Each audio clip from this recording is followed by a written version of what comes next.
ఒకసారి ఒక వ్యక్తిని దారిలో యమధర్మరాజు కలిశారు.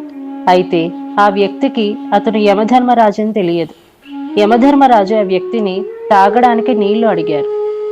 ఒక్క క్షణం గడిచిందంటే ఆ నీళ్లు ఆ వ్యక్తి తాగేవాడే. వెంటనే యమధర్మరాజుకు నీళ్లు ఇచ్చాడు.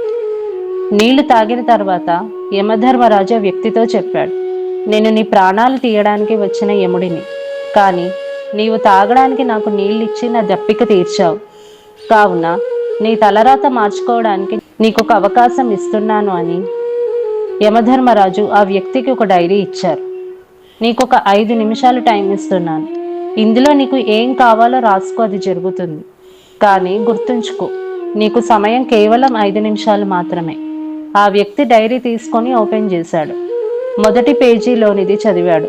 అందులో తన పక్కింటి ఆయనకు లాటరీ రాబోతుంది, అతడు కోటీశ్వరుడు కాబోతున్నాడు అని చదివి ఆ వ్యక్తి అతనికి లాటరీ తగలకూడదని రాశాడు. తర్వాత పేజీ చదివాడు. తన స్నేహితుడు ఎలక్షన్లలో గెలిచి మంత్రి పదవి రాబోతుంది అని. అది చదివి అతడు ఓడిపోవాలి అని రాశాడు. ఈ విధంగా ప్రతి పేజీ చదువుతూ చివరికి ఖాళీ ఉన్న పేజీలో తనకు కావలసింది రాయాలని అనుకోగా ఈలోపే యమధర్మరాజు ఆ వ్యక్తి చేతి నుండి డైరీ లాక్కొని, నీకు ఇచ్చిన 5 నిమిషాల సమయం పూర్తయింది. ఇప్పుడు నీవు ఏమీ రాయకూడదు. నీవు నీ పూర్తి సమయాన్ని ఇతరుల చింతన చేయడంలో సమయం వేస్ట్ చేసుకున్నావు. నీ జీవితాన్ని స్వయంగా నువ్వే కష్టంలోకి నెట్టుకున్నావు. నీ యొక్క మృత్యువు నిశ్చితమైంది అని అన్నాడు యముడు. ఆ వ్యక్తి చాలా పశ్చాత్తాపడ్డాడు. వచ్చిన అవకాశాన్ని చేజేతుల్లో పోగొట్టుకున్నాడు. ఈ కథ యొక్క అర్థం ఏమిటంటే, ఈశ్వరుడు మనందరినీ సంతోషంగా ఉంచేందుకు ఎన్నో అవకాశాలు ఇస్తాడు. కానీ మనం వ్యర్థంగా ఆలోచిస్తూ ఇతరులకు చెడు చేస్తూ మన సమయాన్నంతా వ్యర్థం చేసుకుంటున్నాము.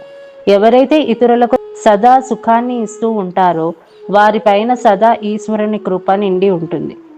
ఈ యుగంలో భగవంతుడు కలం మన చేతికి ఇచ్చి మీ భాగ్యరేఖను మీరే రాసుకోండి అనే అవకాశం ఇస్తున్నారు.